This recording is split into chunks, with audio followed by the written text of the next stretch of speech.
Good morning students, welcome back to my channel study with Abhiman. आज मैं आप लोगों के लिए यूपी पॉलिटेक्निक एंट्रेंस एग्ज़ाम 2022 के लिए साइंस में केमिस्ट्री की मोस्ट इम्पॉर्टेंट क्वेश्चन आंसर की सीरीज़ का पार्ट 3 लेकर आया हूँ। इससे पहले मैंने इस क्वेश्चन आंसर की सीरीज़ के टोटल 2 पार्ट्स ऑलरेडी अपलोड कर दिए हैं। अगर अभी तक आप लोगों ने इन दोनों वीडियोस को नहीं देखा है तो इन दोनों वीडियोस की लिंक मैंने आप लोगों को इसी वीडियो के डिस्क्रिप्शन बॉक्स में दे दी है। आप वहां से जा करके पार्ट 1 और पार्ट 2 वाली वीडियो को देख सकते हैं। तो चलिए फिर आज की इस वीडियो को स्टार्ट करते हैं। तो जैसा कि मैंने आप सभी स्टूडेंट्स को पहले भी कई बार बताया हुआ है कि इस क्वेश्चन आंसर की सीरीज में मैं आप लोगों को केमिस्ट्री के कुछ मोस्ट इंपॉर्टेंट क्वेश्चन सॉल्व करवा रहा हूं और ये सभी क्वेश्चंस आपके एंट्रेंस एग्जाम के पॉइंट ऑफ व्यू से मोस्ट इंपॉर्टेंट क्वेश्चंस हैं। और आप सभी स्टूडेंट्स मुझे कमेंट करके ये जरूर बताइएगा कि मेरे आंसर बताने से पहले आप लोगों ने कितने क्वेश्चंस के आंसर्स अपने आप करेक्ट कर लिए थे। तो चलिए फिर आज की इस वीडियो को स्टार्ट करते हैं और देखते हैं यहाँ पे क्वेश्चन नंबर फर्स्ट क्या दिया है। क्वेश्चन नंबर फर्स्ट आप लोगों को आपकी स्क्रीन के ऊपर दिख रहा होगा। यहाँ पे क्वेश्चन लिखा है कि निम्नलिखित में से किसके क्रिस्टल में जल उपस्थित है। और ये क्वेश्चन आप लोगों का यूपी पॉलिटेक्निक एंट्रेंस एग्जाम 2016 में ऑलरेडी एक बार पूछा जा चुका है। 4 ऑप्शंस आप लोगों को आपकी स्क्रीन के ऊपर दिख रहे होंगे। और मैं आपको बता दूं ये क्वेश्चन मैंने आपको इससे पहले भी करीब 4 से 5 बार सॉल्व कराया हुआ है।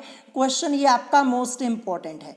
तो देखिए इस क्वेश्चन का आंसर करने के लिए आपको इन चारों का केमिकल फॉर्मूला पता होना बहुत ही जरूरी है। अगर केमिकल फॉर्मूला नहीं पता होगा तो आप आंसर नहीं कर पाएंगे।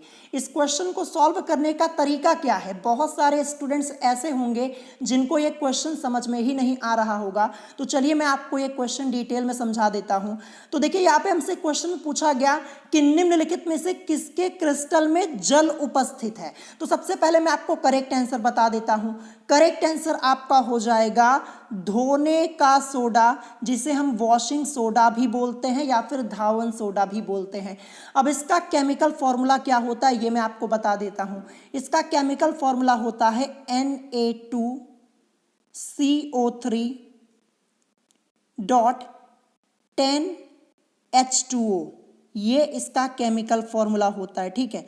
और हमसे पूछा गया था कि निम्नलिखित में से किसके क्रिस्टल में जल उपस्थित है। तो जो धावन सोडा है इसके क्रिस्टल में जल उपस्थित है। जैसा कि आप लोग देख पा रहे होंगे यहाँ पे लिखा हुआ है 10H2O। देखिए यहाँ पे H2O आ रहा है ना, और H2O ये किसका फॉर्मूला होता है, ये जल का ही तो होता है। और इसके अलावा मैं आपको और सभी जो ऑप्शंस दिए गए हैं इनका फॉर्मूला बता देता हूं। खाने का सोडा, इसका फॉर्मूला क्या होता है NaHCO3, ये इसका फॉर्मूला होता है। और इसके अलावा यहाँ पे कास्टिक सोडा दिया है, कास्टिक सोडा का फॉर्मूला NaOH होता है, ठीक है। और इसके अलावा यहाँ पे जिंक क्लोराइड दिया हुआ है, जिंक क्लोराइड का फॉर्मूला होता है ZnCl2, जैसा कि आप लोग देख पा रहे होंगे। अब देखिए क्वेश्चन में पूछा गया था कि निम्नलिखित में से किसके क्रिस्टल में जल उपस्थित है। तो देखिए यहाँ पे जो चारों ऑप्शंस आपके दिए गए थे इन सभी का फॉर्मूला मैंने यहाँ पे लिख दिया है। केवल जो धोने का सोडा है इसी में जल देखने को मिल रहा है। फॉर्मूला क्या है देखिए Na2CO3.10H2O। अब देखिए यहाँ पे H2O आ रहा है कि नहीं आ रहा है, आ रहा है ना। तो किसके क्रिस्टल में जल उपस्थित है, तो धोने का सोडा, जिसे आप बोलते हैं धावन सोडा या फिर वॉशिंग सोडा। और इसके अलावा खाने का सोडा, यहाँ पे फॉर्मूला लिखा हुआ है NaHCO3। क्या यहाँ पे कहीं जल आ रहा है, कहीं आपको H2O लिखा हुआ मिल रहा है, नहीं मिल रहा है। फिर इसके बाद कास्टिक सोडा दिया है, फॉर्मूला NaOH होता है। क्या आपको यहाँ पे कहीं जल दिख रहा है, H2O दिख रहा है, नहीं दिख रहा है। फिर इसके बाद यहाँ पे जिंक क्लोराइड है, यहाँ पे फॉर्मूला इसका होता है ZnCl2। क्या आपको कहीं जल दिख रहा है, नहीं दिख रहा है ना। तो करेक्ट आंसर आपका क्या हो जाएगा, ऑप्शन सी हो जाएगा। तो अगर आपको केमिकल फॉर्मूला पता रहेगा तो बड़े आसानी से आप इस टाइप के क्वेश्चन को सॉल्व कर पाएंगे। आपके एंट्रेंस एग्जाम में आया हुआ क्वेश्चन है, जैसा कि आप लोग देख पा रहे होंगे। अब देखिए यहाँ पे लिखा हुआ है धोने का सोडा। धोने का सोडा, इसका रासायनिक नाम क्या होता है? तो इसका रासायनिक नाम होता है सोडियम कार्बोनेट डेकाहाइड्रेट। ये भी आपको ध्यान रखना है, ठीक है। फिर देखिए इसके बाद यहाँ पे लिखा हुआ है कास्टिक सोडा, जिसे हम सोडियम हाइड्रोक्साइड के नाम से भी जानते हैं, ये आप सब लोगों को पता होगा। फिर इसके बाद देखिए यहाँ पे खाने का सोडा। अगर आपसे पूछ लिया जाए कि खाने का सोडा, इसका रासायनिक नाम क्या होता है, तो आप क्या बोलेंगे? इसका रासायनिक नाम होता है सोडियम बाइकार्बोनेट, या फिर आप बोल सकते हैं सोडियम हाइड्रोजन कार्बोनेट। ये भी आपको ध्यान रखना है। सो क्वेश्चन ये आपका मोस्ट इंपॉर्टेंट है, इसको प्रिपेयर कर लीजिएगा। क्वेश्चन नंबर फर्स्ट का करेक्ट आंसर आपका हो जाएगा ऑप्शन सी। और मैं आप सभी स्टूडेंट्स को बता दूं कि मैंने केमिकल फॉर्मूला और केमिकल नेम के ऊपर अलग से वीडियो बनाई हुई है। आप चैनल पर जाइएगा, 2022 की केमिस्ट्री की प्लेलिस्ट चेक कर लीजिएगा, वहां पे आपको chemical formula and chemical name से रिलेटेड वीडियो मिल जाएगी, ठीक है। अब चलिए इसके बाद देखते हैं नेक्स्ट क्वेश्चन। यहाँ पे क्वेश्चन नंबर सेकंड क्या दिया है? क्वेश्चन नंबर सेकंड आपको आपकी स्क्रीन के ऊपर दिख रहा होगा। यहाँ पे क्वेश्चन लिखा हुआ है कि वह ताप जिसके ऊपर किसी गैस को द्रवित नहीं किया जा सकता कहलाता है। ये क्वेश्चन आप लोगों का यूपी पॉलिटेक्निक एंट्रेंस एग्जाम 2018 में पूछा गया था। 4 ऑप्शंस आप लोगों को आपकी स्क्रीन के ऊपर दिख रहे होंगे। तो इससे पहले मैंने आप लोगों को ये क्वेश्चन करीब 2 से 3 बार कराया हुआ है। किस चैप्टर का क्वेश्चन है? तो आपके केमिस्ट्री के सिलेबस में एक चैप्टर है गैसीय नियम, यानी गैसियस लॉस, उसी चैप्टर का आपका ये क्वेश्चन है। और ये चैप्टर मैंने आपको पहले ही पढ़ा दिया है, केवल आपको पढ़ना है। आप चैनल पर जाइएगा, 2022 की केमिस्ट्री की प्लेलिस्ट चेक कर लीजिएगा, वहां पे आपको इस चैप्टर की सभी वीडियोस लाइन से मिल जाएंगी। और इस चैप्टर से आपके एंट्रेंस एग्जाम में न्यूमेरिकल्स जरूर पूछे आते हैं, तो इस चैप्टर को पढ़ जरूर लीजिएगा। अब क्वेश्चन नंबर सेकंड, इसका करेक्ट आंसर आपका क्या हो जाएगा? करेक्ट आंसर होगा ऑप्शन ए, यानी क्रांतिक ताप। यानी वह ताप जिसके ऊपर किसी गैस को द्रवित नहीं किया जा सकता क्रांतिक ताप कहलाता है। ये आपको ध्यान रखना है। क्वेश्चन ये आपका इंपॉर्टेंट है, आपसे दोबारा भी पूछा जा सकता है। अब चलिए इसके बाद देखते हैं नेक्स्ट क्वेश्चन। यहाँ पे question number third. Question number third आप लोगों को आपकी स्क्रीन के ऊपर दिख रहा होगा। क्वेश्चन यहाँ पे है कि निम्नलिखित में से सिलिकॉन का सही इलेक्ट्रॉनिक विन्यास क्या होगा? 4 ऑप्शंस आप लोगों को आपकी स्क्रीन के ऊपर दिख रहे होंगे। मैं आप लोगों को बता दूं, आपके एंट्रेंस एग्जाम में इलेक्ट्रॉनिक विन्यास यानी इलेक्ट्रॉनिक कॉन्फ़िगरेशन से रिलेटेड कई क्वेश्चंस पूछे जा चुके हैं, ठीक है। तो इस क्वेश्चन को हम कैसे सॉल्व करेंगे? चलिए हम इस क्वेश्चन को सॉल्व करना स्टार्ट करते हैं। हमसे पूछा गया कि निम्नलिखित में से सिलिकॉन का सही इलेक्ट्रॉनिक विन्यास क्या होगा। अब देखिए यहाँ पे इलेक्ट्रॉनिक कॉन्फ़िगरेशन करने के लिए सबसे पहले हमें यहाँ पे सिलिकॉन का एटॉमिक नंबर पता होना चाहिए, यानी परमाणु क्रमांक पता होना चाहिए। तो देखिए सिलिकॉन को हम शॉर्ट में SI से रिप्रेजेंट करते हैं, और इसका एटॉमिक नंबर क्या होता है? परमाणु क्रमांक इसका होता है 14। देखिए यहाँ पे आपको सिलिकॉन का परमाणु क्रमांक नहीं दिया हुआ है। अगर आपको परमाणु क्रमांक सिलिकॉन का नहीं याद होगा तो आप इस टाइप के क्वेश्चन को कर ही नहीं पाएंगे। तो मैं आपको यही कहूँगा कि एटॉमिक नंबर 1 से लेकर के एटॉमिक नंबर 14 तक के एलिमेंट्स के आपको एटॉमिक नंबर याद कर लेने हैं, परमाणु क्रमांक याद कर लेने हैं। अब जैसे मैं आपसे पूछूं कि सोडियम का परमाणु क्रमांक क्या होता है, तो आपको पता होना चाहिए कि हाँ सोडियम को हम Na से रिप्रेजेंट करते हैं और इसका परमाणु क्रमांक 11 होता है। अगर मैं आपसे पूछूं मैग्नीशियम का क्या होता है, तो मैग्नीशियम का देखिए Mg से रिप्रेजेंट करते हैं और एटॉमिक नंबर इसका 12 होता है। तो ऐसे ही आपको याद होना चाहिए, ठीक है। तो चलिए हम यहाँ पे सिलिकॉन इसका इलेक्ट्रॉनिक कॉन्फ़िगरेशन करते हैं। तो देखिए यहाँ पे एटॉमिक नंबर इसका 14 होता है, तो इलेक्ट्रॉनिक कॉन्फ़िगरेशन करेंगे तो क्या हो जाएगा? 1s2 2s2, फिर इसके बाद आएगा 2p6। अब यहाँ पे इलेक्ट्रॉन्स को काउंट कर लेते हैं, 2 2 4 6 4 10। अब इसके बाद आगे सॉल्व करेंगे, क्या हो जाएगा? 2p6 के बाद आपका आएगा 3s2। अब देखिए 2 2 4 6 4 10 2 12। अब 2 इलेक्ट्रॉन की जरूरत और है, तो 3s2 के बाद क्या हो जाएगा? 3p 2। तो हमने यहाँ पे इलेक्ट्रॉनिक कन्फिग्रेशन कर लिया, ठीक है।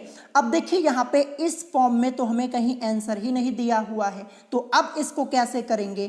तो देखिए यहाँ पे बहुत ही ध्यान से समझिएगा, इलेक्ट्रॉनिक कन्फिग्रेशन करना मैंने आप लोगों को पहले भी कई बार बताया हुआ है, एक अलग से भी वीडियो बनाई हुई है।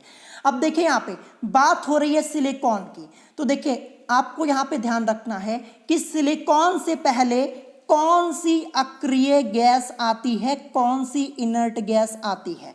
तो सिलिकॉन से पहले जो इनर्ट गैस आती है वो होती है Ne, जिसको हम क्या बोलते हैं, नियॉन बोलते हैं। क्या बोलते हैं? नियॉन। और नियॉन का जो एटॉमिक नंबर होता है वो क्या होता है? 10 होता है। क्या होता है? 10 होता है। अगर हम नियॉन का इलेक्ट्रॉनिक कन्फिग्रेशन करेंगे तो क्या मिलेगा? 1s2, 2s2 और 2p6 मिलेगा। ये होता है नियॉन का इलेक्ट्रॉनिक कन्फिग्रेशन। अब देखिए ऊपर यहाँ पे 1s2, 2s2, 2p6, जो कि यहाँ पे नियॉन का इलेक्ट्रॉनिक कन्फिग्रेशन लिखा हुआ है, तो इतने की जगह जो यहाँ पे आपका लिखा है 1s2, 2s2, 2p6, इसकी जगह हम लिख सकते हैं Ne, क्योंकि ये नियॉन का इलेक्ट्रॉनिक कन्फिग्रेशन लिखा हुआ है, ठीक है। Ne लिख देंगे। फिर इसके बाद 3s2 और 3p2, यही इस क्वेश्चन का करेक्ट आंसर हो जाएगा। तो देखिए Ne, 3s2 और 3p2 कहाँ पे दिया हुआ है? ये आपका दिया हुआ है ऑप्शन सी में, सो ऑप्शन सी करेक्ट हो जाएगा। तो ऐसे इस क्वेश्चन को सॉल्व करना था। देखिए इलेक्ट्रॉनिक कन्फिग्रेशन करने के कई तरीके हैं, ठीक है। अगर इसे नॉर्मल फॉर्म में हमें करना होता, नॉर्मल फॉर्म में हम इसको क्या लिख सकते थे? देखिए 1s2, पहले में 2 इलेक्ट्रॉन है, दूसरे में देखिए 2s2, 2p6, 2 और 6 8 हैं। फिर इसके बाद तीसरे में देखिए 3s2 और 3p2, यानी 2 और 2 4 है।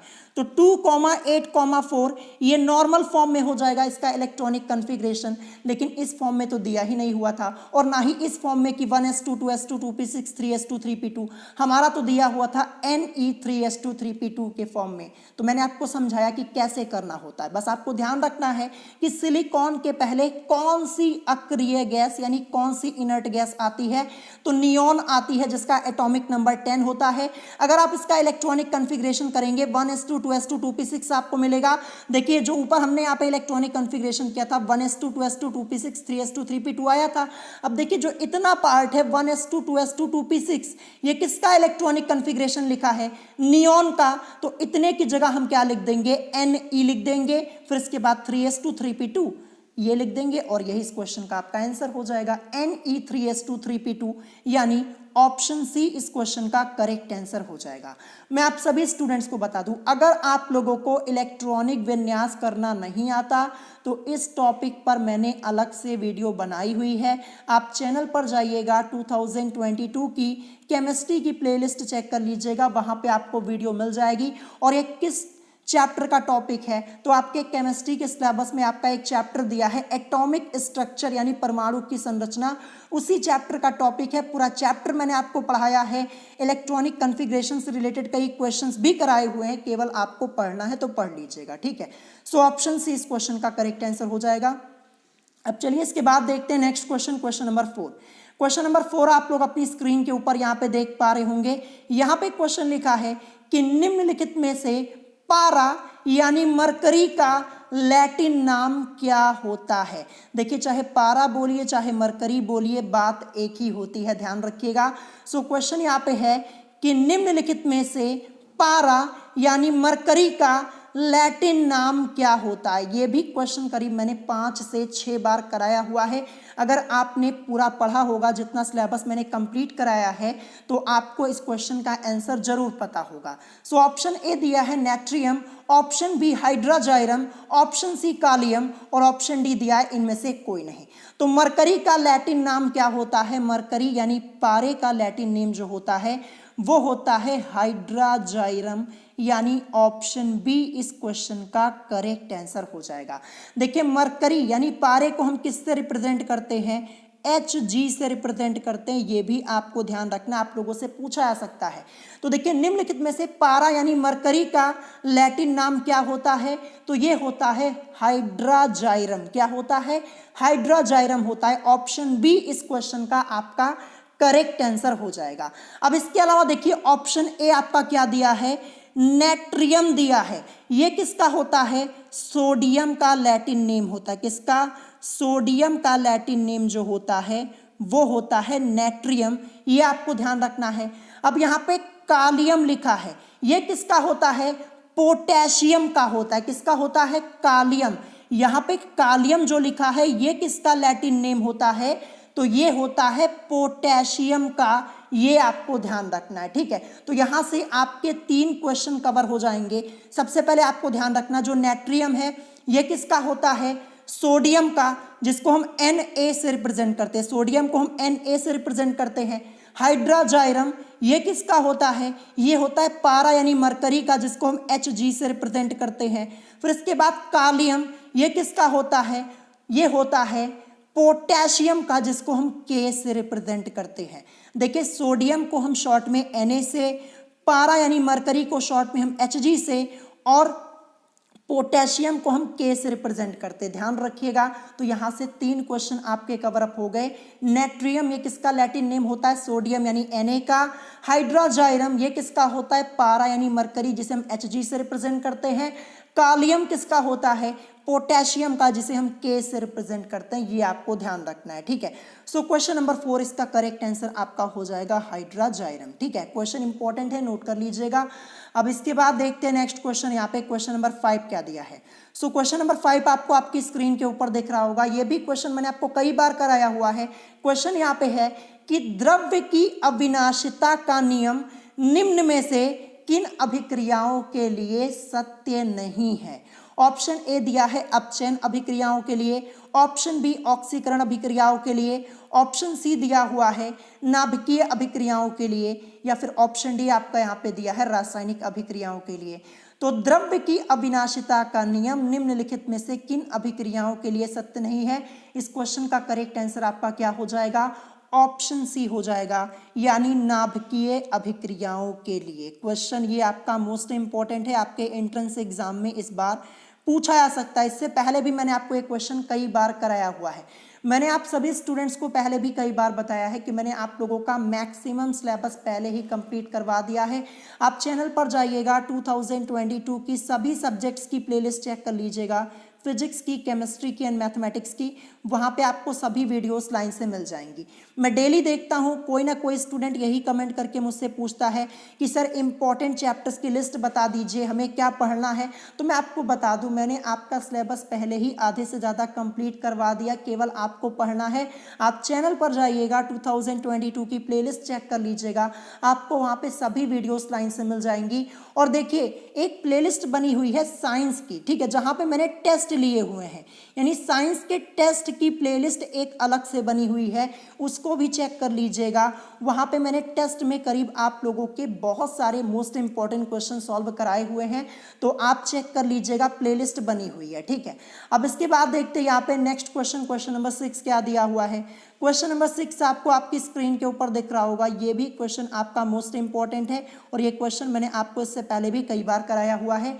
क्वेश्चन यहाँ पे है कि चींटी के काटने पर दर्द और पीड़ा का अनुभव किसके शरीर में प्रवेश करने के कारण होता है? ऑप्शन ए दिया है एसिटिक अम्ल, ऑप्शन बी दिया है टार्टरिक अम्ल, ऑप्शन सी दिया है फॉर्मिक अम्ल, और ऑप्शन डी दिया है इनमें से कोई नहीं। क्वेश्चन क्या है कि चींटी के काटने पर दर्द और पीड़ा का अनुभव किसके शरीर में प्रवेश करने के कारण होता है? तो ये किसके कारण होता है? ये होता है फॉर्मिक एसिड के कारण, यानी फॉर्मिक अम्ल के कारण। देखिए चींटी जो होती है ना, इसके डंक में फॉर्मिक अम्ल पाया जाता है, ये आपको ध्यान रखना। तो चींटी के काटने पर दर्द और पीड़ा का अनुभव किसके शरीर में प्रवेश करने के कारण होता है? फॉर्मिक अम्ल के, यानी फॉर्मिक एसिड के। सो ऑप्शन सी इस क्वेश्चन का आपका करेक्ट आंसर हो जाएगा, ये आपको ध्यान रखना है। अब देखिए यहाँ पे फॉर्मिक अम्ल लिखा हुआ है, तो इसका केमिकल फॉर्मूला क्या होता है? इसका केमिकल फॉर्मूला होता है CH2O2, या फिर इस फॉर्मूले को आप ऐसे भी लिख सकते हैं HCOOH, ऐसे भी लिख सकते हैं। 2 तरीके से आप इस फॉर्मूले को लिख सकते हैं फॉर्मिक अम्ल के। देखिए एक तो यहाँ पे CH2O2 ऐसे भी लिख सकते हैं, या फिर HCOOH ऐसे भी लिख सकते हैं। अब देखिए यहाँ पे ऊपर C लिखा हुआ था, फिर इसके बाद H2 लिखा हुआ था, तो इसी H को अलग अलग कर दिया गया, एक H यहाँ पे, एक H यहाँ पे, जैसा कि आप लोग देख पा रहे होंगे। और C तो आपका यहीं पे है। फिर इसके बाद O2 है, तो देखिए यहाँ पे O2 लिखा था, O को अलग अलग कर लिया, O और O, जैसा कि आप लोग देख पा रहे होंगे। तो आप ऐसे भी लिख सकते हैं CH2O2 या फिर HCOOH, ऐसे भी आप लिख सकते हैं फॉर्मिक एसिड का फॉर्मूला। तो दोनों तरीके से आपको याद होना जरूरी है। अब आते हैं नेक्स्ट क्वेश्चन पे, क्वेश्चन नंबर 7। क्वेश्चन नंबर 7 आपका दिया है कि निम्नलिखित में से सल्फ्यूरिक अम्ल में सल्फर की ऑक्सीकरण संख्या का मान क्या होगा। 4 ऑप्शंस आपको आपकी स्क्रीन के ऊपर दिख रहे होंगे। ऑक्सीकरण संख्या, ये आपका मोस्ट इंपॉर्टेंट टॉपिक है, आपके एंट्रेंस एग्जाम में यहाँ से क्वेश्चंस जरूर आते हैं, ये फिक्स है कि यहाँ से आपका क्वेश्चन जरूर आएगा। और ऑक्सीकरण संख्या, इस टॉपिक पर मैंने अलग से वीडियो बनाई हुई है, एक एक क्वेश्चन मैंने आपको सॉल्व करा दिया, करीब 2 से 3 वीडियोस मैंने इस टॉपिक पर बनाई हुई है। चैनल पर जाइएगा, 2022 की केमिस्ट्री की प्लेलिस्ट चेक कर लीजिएगा, वहां पे आपको इस टॉपिक से रिलेटेड सभी वीडियोस मिल जाएगी। एक एक क्वेश्चन मैंने आपको कराया, और जितना क्वेश्चन कराया है ना, उतना एक बार सॉल्व कर लेंगे ना, तो वहीं से आपको आपके एंट्रेंस एग्जाम में भी क्वेश्चन मिल जाएगा। तो यहाँ पे देखिए हमसे पूछा गया कि निम्नलिखित में से सल्फ्यूरिक अम्ल में सल्फर की ऑक्सीकरण संख्या का मान क्या होगा। अब देखिए सबसे पहले आपको सल्फ्यूरिक अम्ल का केमिकल फॉर्मूला पता होना चाहिए। क्या होता है, H2SO4 होता है। अब H2SO4 यानी सल्फ्यूरिक अम्ल में हमें यहाँ पे सल्फर की ऑक्सीकरण संख्या का मान निकालना है। सल्फर यानी S की ऑक्सीकरण संख्या, तो इसके नीचे मैंने यहाँ पे अंडरलाइन कर दिया। अब चलिए इस क्वेश्चन को सॉल्व करना स्टार्ट करते हैं। सबसे पहले क्या लिखा है, H2 लिखा है। H से मतलब हाइड्रोजन से, हाइड्रोजन का ऑक्सीडेशन नंबर +1 होता है। कितने हाइड्रोजन हैं, 2 हाइड्रोजन है, जैसा कि आप लोग देख पा रहे होंगे। तो 2 × 1 कर लेंगे तो हमें क्या मिल जाएगा, 2 मिल जाएगा। तो H2 की जगह हम क्या लिख सकते हैं, H2 की जगह हम लिखेंगे 2, जैसा कि आप लोग देख पा रहे होंगे। फिर इसके बाद प्लस का साइन, S से मतलब सल्फर, और इसी की ऑक्सीकरण संख्या का मान निकालना है। तो जिसकी हमें यहाँ पे ऑक्सीकरण संख्या का मान जिसका हमें निकालना होता है, उसको हम क्या करते हैं, X मान लेते हैं। तो इसको हम S, यहाँ पे S को हम क्या करेंगे, X मान लेंगे। फिर इसके बाद प्लस का साइन, O4 दिया है, O से मतलब ऑक्सीजन, ऑक्सीजन का ऑक्सीडेशन नंबर क्या होता है, -2 होता है। कितने ऑक्सीजन है, 4 ऑक्सीजन है, तो 4 × -2 करेंगे तो हमें मिलेगा -8। ठीक है, देखिए यहाँ पे -8 आया है, ऊपर ये प्लस लगा हुआ है, तो ये प्लस और ये माइनस मिलके आपका माइनस हो जाएगा, यानी O4 की जगह क्या आ जाएगा, सबसे पहले यहाँ से प्लस हटेगा, माइनस आएगा। फिर इसके बाद O4 की जगह हम लिखेंगे 8 और =0 होगा, क्योंकि H2SO4 के ऊपर कोई चार्ज यहाँ पे नहीं है, ना प्लस का ना ही माइनस का। अब आगे सॉल्व करेंगे तो देखिए x को यहाँ पे ऐसे रहने दीजिए। फिर इसके बाद देखिए ये -8 है और आगे आपका +2 दिया है। अगर आप -8 और +2 को सॉल्व करेंगे तो क्या मिलेगा, माइनस प्लस मिलके माइनस हो जाएगा, लेस हो जाएगा, और लेस होने पर हमें क्या मिलेगा, यहाँ पे -6 मिलेगा। क्यों माइनस में, क्योंकि -8 बड़ा है, माइनस का साइन बड़ा है, +2 छोटा है, यानी प्लस का साइन छोटा है, तो -6 मिलेगा।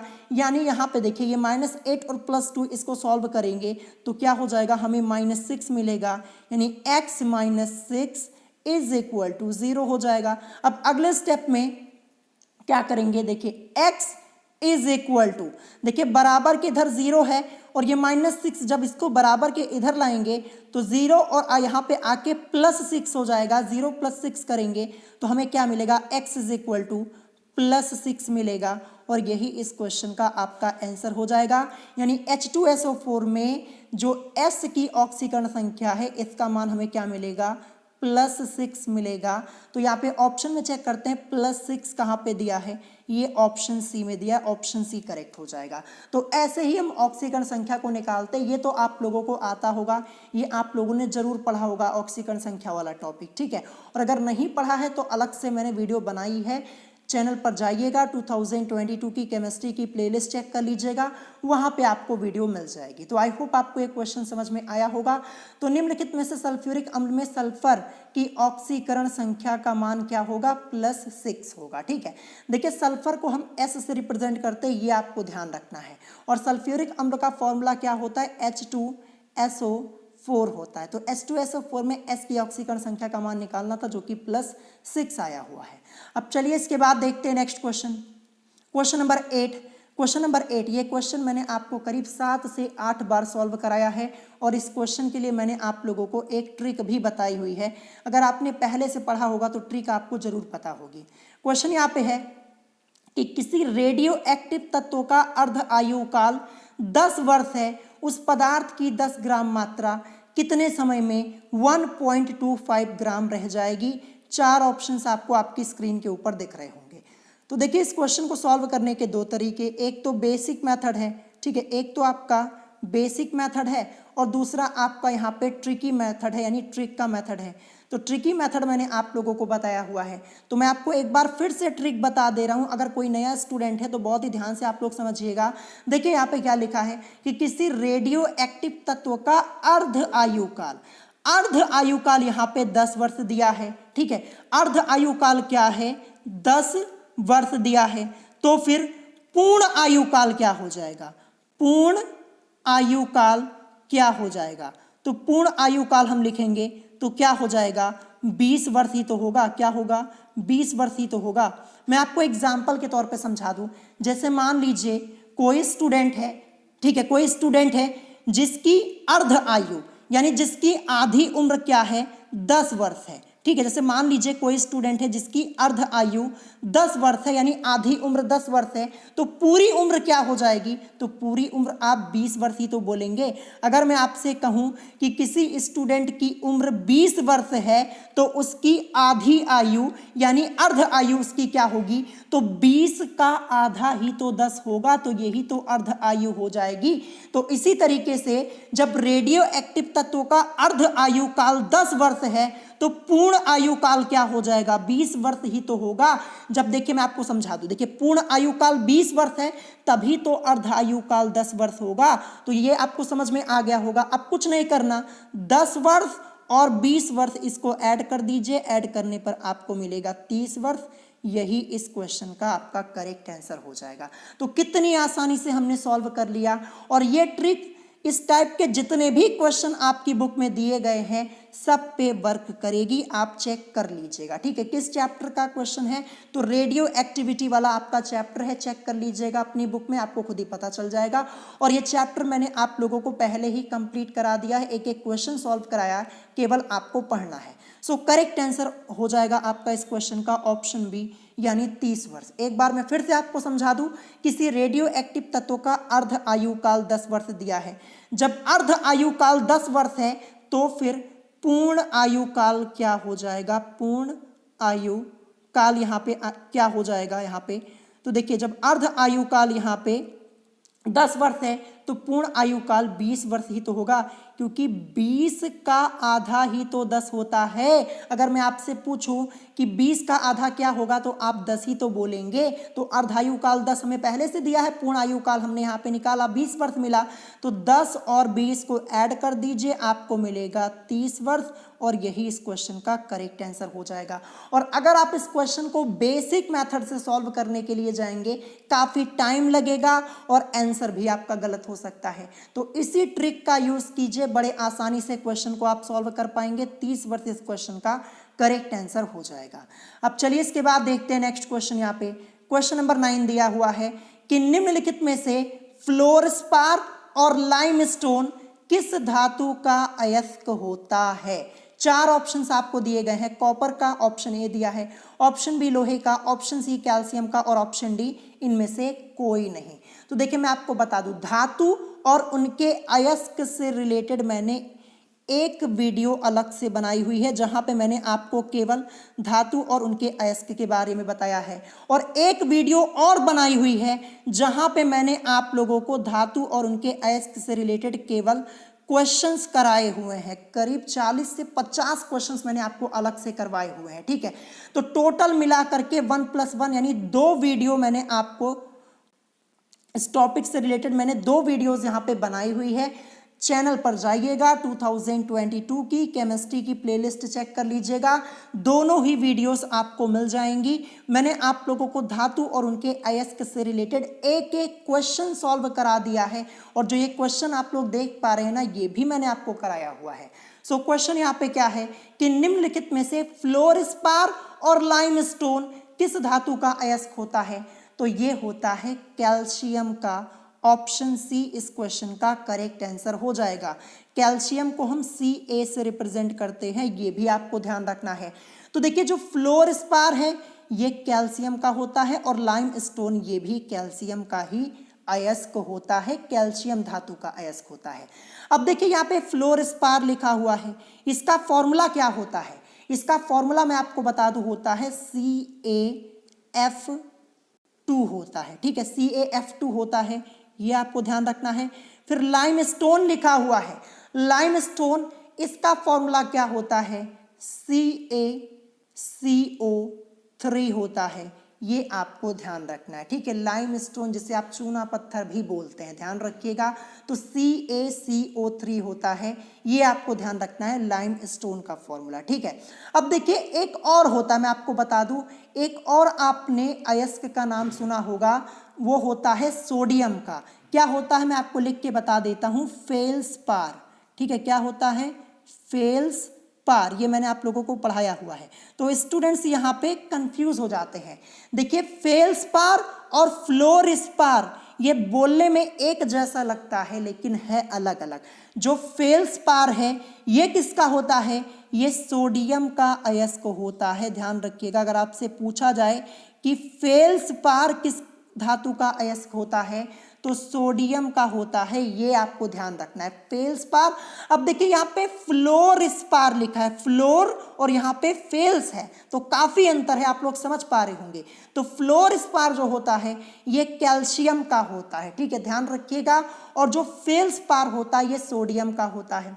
अब फेल्सपार लिखा है, इसका फॉर्मूला क्या होता है? फॉर्मूला भी मैं आपको बता देता हूं, तो Na3AlSi3, फिर इसके बाद आता है O8, ये होता है फेल्सपार का फॉर्मूला, Na3AlSi3O8, और फ्लोरस्पार CaF2 होता है। तो ध्यान रखिएगा, आपको फ्लोरस्पार और फेल्सपार में कंफ्यूज नहीं होना है। फेल्सपार सोडियम धातु का अयस्क, और फ्लोरस्पार तो आपका कैल्शियम का होता है, और लाइमस्टोन भी कैल्शियम का होता है, ये आपको ध्यान रखना है। क्वेश्चन ये आपका मोस्ट इंपॉर्टेंट है, धातु और उनके अयस्क से रिलेटेड आपसे क्वेश्चन पूछा जा सकता है आपके एग्जाम में, और कई बार पूछा भी गया है। सो इस क्वेश्चन का करेक्ट आंसर ऑप्शन सी हो जाएगा। अब चलिए इसके बाद देखते हैं नेक्स्ट क्वेश्चन, यहाँ पे क्वेश्चन नंबर 10। क्वेश्चन नंबर 10 आपको आपकी स्क्रीन के ऊपर दिख रहा होगा। क्वेश्चन यहाँ पे है कि निम्नलिखित में से फिटकरी में कितने क्रिस्टलन जल के अणु उपस्थित होते हैं? ये भी क्वेश्चन आपका मोस्ट इंपॉर्टेंट है, और इस क्वेश्चन को सॉल्व करने के लिए आपको फिटकरी का केमिकल फॉर्मूला पता होना चाहिए। अगर पता है तो क्वेश्चन आप सॉल्व कर पाएंगे, नहीं तो फिर आपको एक क्वेश्चन समझ में ही नहीं आएगा कि इसमें पूछा क्या जा रहा है। 4 ऑप्शंस आपको आपकी स्क्रीन के ऊपर दिख रहे होंगे। तो सबसे पहले मैं आपको बता दूं फिटकरी का केमिकल फॉर्मूला क्या होता है। तो देखिए K2SO4 डॉट Al2SO4 का होल थ्राइस, देखिए ब्रैकेट लगाते फिर नीचे हम यहाँ पे 3 लिखते हैं, तो 3 से मतलब हमारा क्या होता है? थ्राइस से होता है, ध्यान रखिएगा। तो K2SO4 डॉट Al2SO4 का होल थ्राइस डॉट, फिर इसके बाद आपका क्या आता है?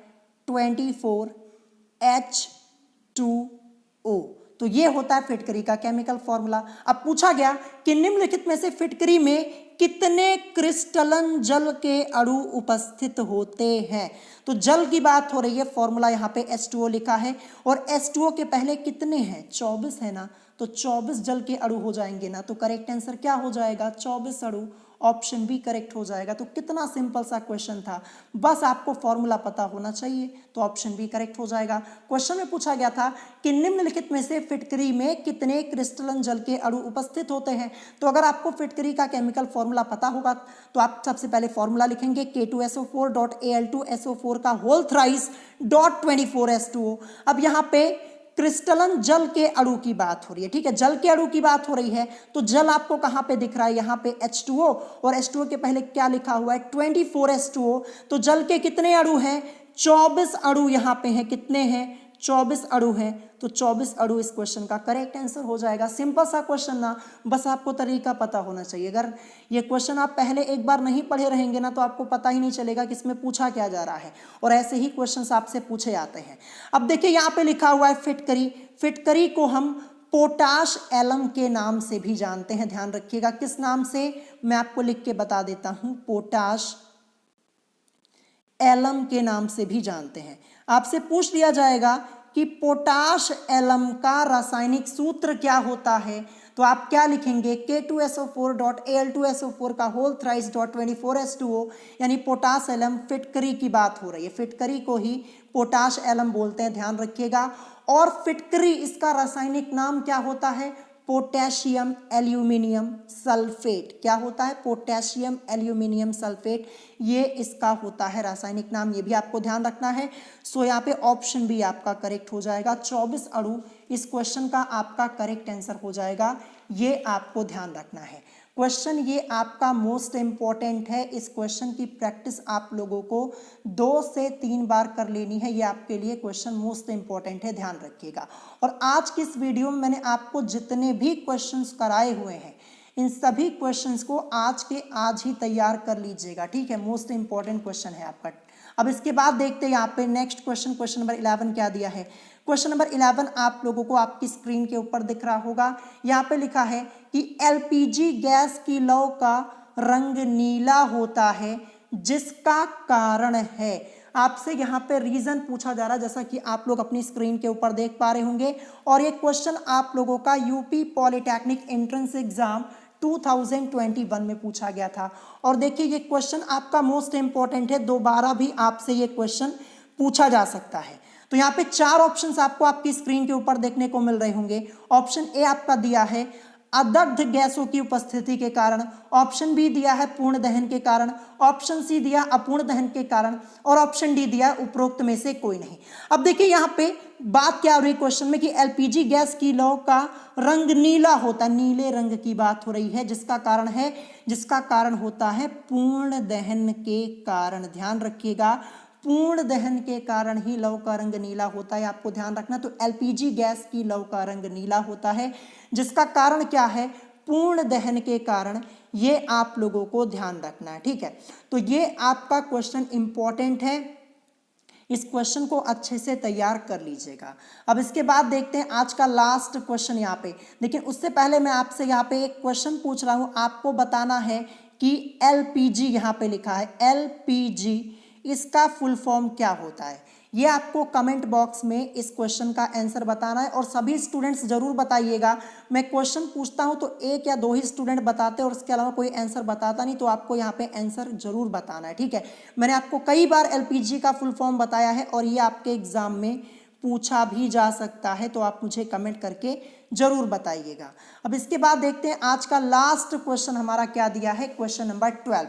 सो क्वेश्चन नंबर 12 आपको आपकी स्क्रीन के ऊपर दिख रहा होगा। यहाँ पे क्वेश्चन दिया है कि निम्नलिखित में से कौन सा गलत मिलान है, ये 2020 के एंट्रेंस एग्जाम में पूछा गया था। अब देखिए यहाँ पे आपको 4 ऑप्शन दे दिए गए। ऑप्शन ए धावन सोडा, जिसका केमिकल फॉर्मूला यहाँ पे क्या लिखा है NaHCO3। फिर ऑप्शन बी सिरका दिया है, फॉर्मूला लिखा है CH3COOH। फिर ऑप्शन सी क्विकलाइम CaO इसका फॉर्मूला। फिर मिल्क ऑफ मैग्नीशिया MgOH का होल ट्वाइस लिखा हुआ है। तो यहाँ पे देखिए आपको बताना है कि इन चारों में से कौन सा गलत मिलान है। अब देखिए केमिकल फॉर्मूले से रिलेटेड ऐसे भी क्वेश्चंस आप लोगों से पूछ लिए जाते हैं, ध्यान रखिएगा। इसीलिए मैं आपको यही कहूंगा कि केमिकल फॉर्मूला, केमिकल नेम याद कर लीजिए, वीडियो मैंने पहले ही बना दी है। तो यहाँ पे देखिए कौन सा मिलान गलत है, तो ये वाला जो धावन सोडा लिखा हुआ है ना, इसका फॉर्मूला NaHCO3 नहीं होता है, इसका फॉर्मूला होता है Na2CO3.10 H2O, अभी ऊपर ही मैंने आप लोगों को बताया हुआ था। ये होता है धावन सोडा यानी वॉशिंग सोडा का सही केमिकल फॉर्मूला। और जो NaHCO3 लिखा हुआ था ये तो बेकिंग सोडा यानी खाने के सोडे का फॉर्मूला लिखा हुआ था, तो यही मिलान आपका गलत हो गया। फिर इसके बाद सिरका, सिरका यहाँ पे केमिकल फॉर्मूला क्या लिखा है, CH3COOH। अब आप लोग सोच रहे होंगे कि सिरके का भी फॉर्मूला होता है, तो मैं आपको बता दूं, देखिए जो सिरका होता है ना, इसमें एसिटिक एसिड पाया जाता है, एसिटिक अम्ल पाया जाता है। सिरके में एसिटिक एसिड यानी एसिटिक अम्ल पाया जाता है, और एसिटिक अम्ल का फॉर्मूला क्या होता है, CH3COOH। इसीलिए सिरके के फॉर्मूले में CH3COOH लिखा जाता है, ये आपको ध्यान रखना है। फिर इसके बाद क्विक लाइम लिखा हुआ है। अब ये क्विक लाइम क्या होता है, तो जो बिना बुझा चूना होता है, क्विक लाइम जो बिना बुझा चूना होता है उसी को हम क्या बोलते हैं, क्विक लाइम बोलते हैं। बिना बुझा चूना, इसी को हम क्विक लाइम के नाम से जानते हैं। बिना बुझा चूना, इसका केमिकल नेम क्या होता है, कैल्शियम ऑक्साइड। और क्विक लाइम यानी बिना बुझा चूना, इसका फॉर्मूला क्या होता है, CaO होता है। बिल्कुल सही लिखा हुआ है। आपको कंफ्यूज करने के लिए बिना बुझा चूना ना लिख करके यहाँ पे क्विक लाइम लिखा हुआ है। क्विक लाइम बिना बुझा चूना को ही बोलते हैं, ध्यान रखिएगा। फिर इसके बाद मिल्क ऑफ मैग्नीशिया, इसका फॉर्मूला MgOH का होल ट्वाइस ही होता है। बिल्कुल सही यहाँ पे लिखा हुआ है। तो ये वाला मिलान, ये मिलान, ये मिलान, ये तीनों सही हैं। लेकिन जो धावन सोडा है ये NaHCO3 इसका फॉर्मूला नहीं, Na2CO3.10H2O होता है। ये आपको ध्यान रखना है, ठीक है। तो यहाँ पे गलत मिलान हो जाएगा, ऑप्शन ए वाला, यही इस क्वेश्चन का आपका करेक्ट आंसर हो जाएगा। तो ऐसे भी क्वेश्चंस आप लोगों से पूछे आते हैं। सो आज की इस वीडियो में मैंने आप लोगों को यहाँ पे टोटल 12 क्वेश्चन सॉल्व कराए हैं। अगर आपको कोई क्वेश्चन नहीं समझ में आया हो तो आप मुझसे कमेंट करके पूछ सकते हैं। और अगर आज की वीडियो आप लोगों को पसंद आई हो तो वीडियो को लाइक करना मत भूलिएगा, और साथ ही साथ हमारे चैनल स्टडी विद अभिमान को सब्सक्राइब करना मत भूलिएगा। तो आप सभी स्टूडेंट्स मुझे कमेंट करके बताइएगा कि आप लोगों ने कितने क्वेश्चंस के आंसर्स अपने आप करेक्ट कर लिए थे, यानी 12 क्वेश्चंस में से कितने क्वेश्चंस के आंसर्स आपने अपने आप करेक्ट किए थे, ये आपको कमेंट करके बताना है। सो आज की वीडियो में इतना ही, मिलेंगे नेक्स्ट वीडियो में। Thanks for watching.